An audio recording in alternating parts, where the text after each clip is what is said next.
6 quarterbacks in their first or second year. Tua in the opener, then Zach Wilson. A few weeks later, Zach Wilson, Justin Herbert. End of the year, Trevor Lawrence, Tua. You can put down 6-0 or 5-1 there. Also, 6 other quarterbacks. Belichick's been running the same defensive system forever. He's got it down in stone. 6 other quarterbacks who have either a new coach or a new system. The Saints, Houston, Carolina, Atlanta, Tennessee, and the Colts with Wentz. So those guys aren't new quarterbacks, although Belichick has owned a few of them. What they are, though, they got a brand new system. So 12 of the 17 games, edge Belichick. Here's another thing. Belichick's best coach ever. 6 games this year against first-time head coaches. Huge edge Belichick. Those are games coaching can win.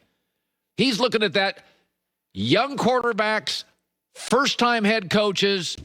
Folks, that is a favorable schedule for New England. 9.5, I'll take the over. What was the other schedule I was really interested in? Cleveland. I thought Cleveland got a scheduling break. Now, Cleveland has to face Kansas City in Arrowhead week 1. No, that's the worst team to play in the NFL week 1. Andy Reid off a bye, Andy Reid in September. They're going to lose that.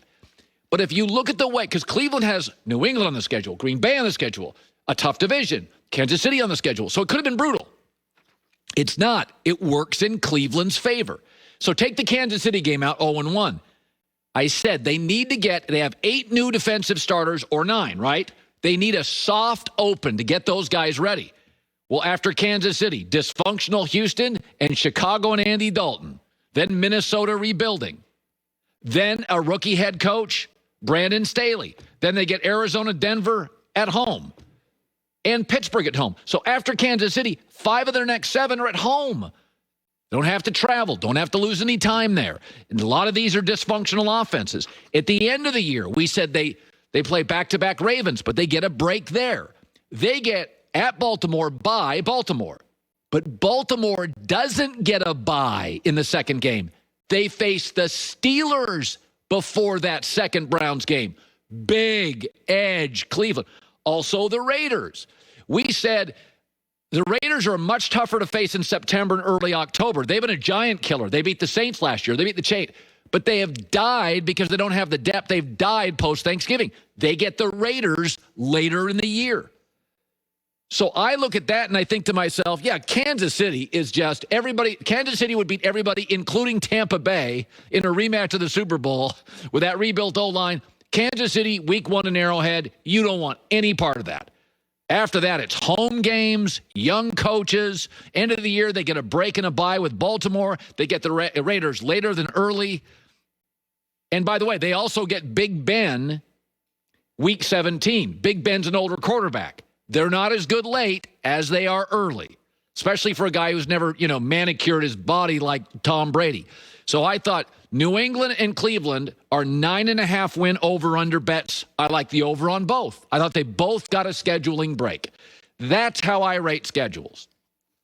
All right, so here's the other story yesterday that made news, and I think we're kind of, sometimes everybody talks about hot takes. I always say I'm a wet blanket. I always feel like I'm always like, settle down. So let me do a settle down here. Green Bay signs a 1-year deal with Blake Bortles. Settle down.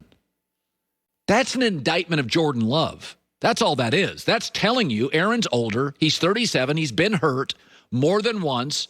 They're just telling you Jordan Love's not ready. That's not telling you Aaron Rodgers is leaving. The Packers only carry 2 quarterbacks right now. They need a third. Aaron's older. He gets hurt.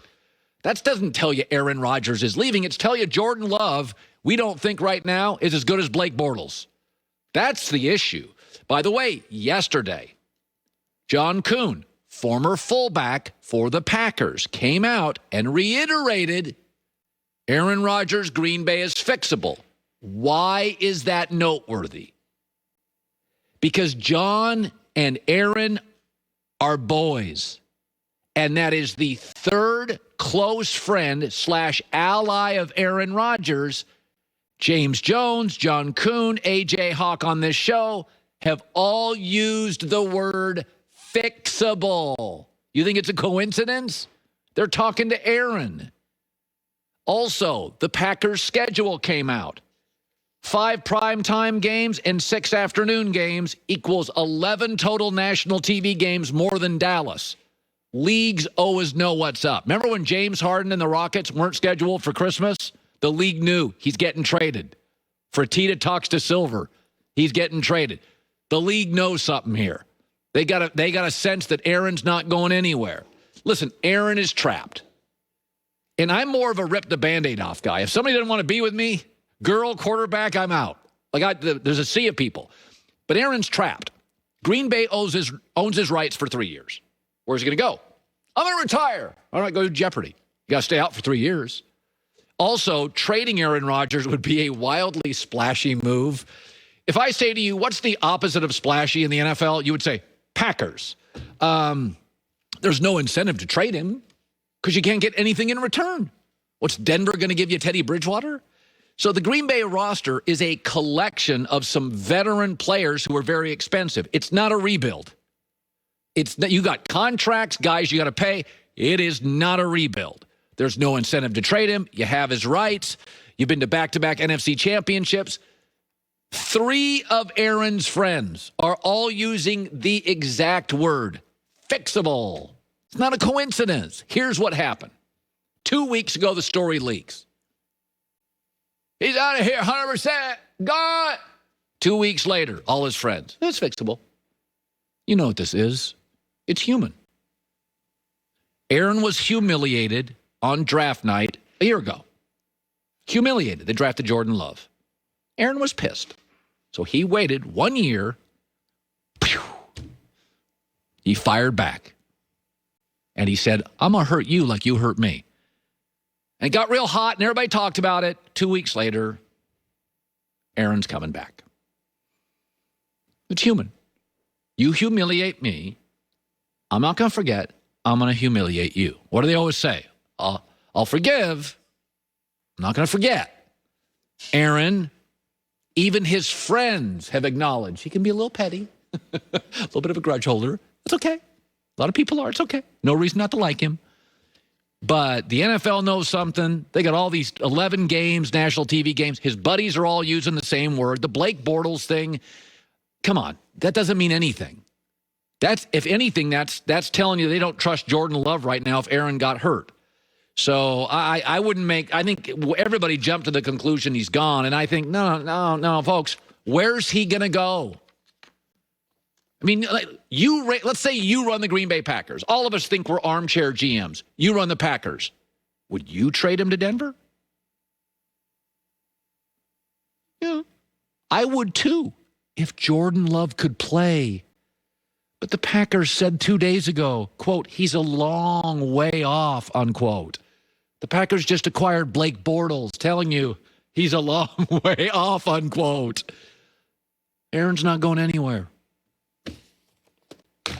All right. Tampa's not going 17-0. Let's slow down on that. Nobody's going 17.